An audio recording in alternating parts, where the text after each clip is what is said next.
ஆகாஷ் முரளி மற்றும் அத்திஷங்கரோட ஆக்டிங்ல ரீசெண்டாக தேட்டர்ஸில் வெளிவந்திருக்கிற ஒரு Tamil romantic thriller drama movie தான் நேசிப்பாயா.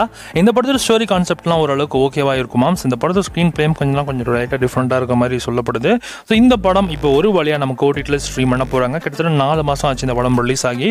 ஆனால் இன்னுமே நமக்கு ஓடிடியில் வராமல் இருந்துச்சு. ஸோ ஒரு வழியாக இப்போ இந்த படத்தை ஓடிடிஸை நம்ம சன் நெக்ஸ்ட் வாங்கியிருக்காங்க. சன் நெக்ஸ்ட் இந்த படத்தை ஓடிடிஸ் வாங்கியிருக்கனால வருகின்ற May 16 அன்னைக்கு இந்த படம் நமக்கு ஸ்ட்ரீம் பண்ண போகிறாங்க. யாரெல்லாம் இந்த படத்தை வீட்டில் பார்க்க வெயிட் பண்ணிருக்கீங்களோ வருகின்ற May 16 அன்னைக்கு இந்த படம் உங்களுக்கு சன் நெக்ஸ்ட்ல ப்ரீமியர் பண்ண போறாங்க. செக் பண்ணி பார்த்துக்கோங்க. நானும் இந்த படத்தை தேட்டரில் பார்க்கல, மிஸ் பண்ணிட்டேன். ரொம்ப கம்மியாக ஸ்கிரீன்ஸ்ல இந்த படம் ரிலீஸ் ஆச்சு. ஸோ பார்க்கலாம் இந்த படம் அந்த அளவுக்கு ஒர்த்தா இருக்கலையான்னு. வருகின்ற May 16 அன்னைக்கு இந்த படம் உங்களுக்கு சன் நெக்ஸ்ட்ல ப்ரீமியர் ஆகும் போது செக் பண்ணி பார்க்கலாம் படம் உண்மையில பார்க்க எப்படி இருக்குன்னு. சொல்லன்பா இந்த மாதிரி மூவி அப்டேட்ஸ் நிறைய மூவிஸ் மறக்காம சப்ஸ்கிரைப் பண்ணிச்சோம். தேங்க்ஸ். நெக்ஸ்ட்ல பார்க்கலாம்.